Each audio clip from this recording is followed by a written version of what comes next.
Keď som bol na castingu, tak som sprvote ešte nevedel, že o akú úlohu sa jedná, len som tam zahral scénku. A keď mi teda z castingovky zavolali, že som tú úlohu ja vyhral, alebo respektíve, že ja ju budem nakrúcať, a dozvedel som sa vtedy, o čo pôjde, tak samozrejme, že chvíľku som váhal, lebo tak ja som pacifista, vegetarián a jednoducho zahrať niečo takéto. Ale bola to taká výzva pre mňa.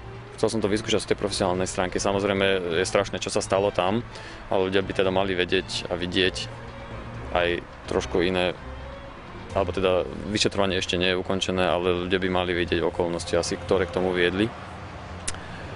A jednoducho, samozrejme, že chvíľku som váhal, ako som spomínal, teda, že som pacifista, ale bola to, myslím si, veľmi veľká skúsenosť, čo sa týka herectva pre mňa. Tie scénky boli všetky ťažké.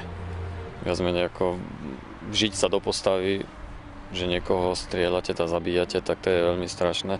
Mala som z pekla šťastie, ak sa hovorí, lebo nezasiahol ani cievy, ani kosť. Pritom, jak mám malú ruku, tak mi to sem nad klbom tesne a vyšlo tadiaľ. Toto som ešte videla, jak vyšla tá strela. Ja ako amatérsky herec vcítiť sa teda dokážem, ale asi som sa nedokázal príliš odosobniť. Profesionálny herec by sa možno ľahko odosobnil, nemal by si nejaký problém. Takže boli všetky ťažké, ale tak zvládol som to. Ale najťažšia bola scéna v kúpeľni, kde som mal zastreliť matku s dieťaťom.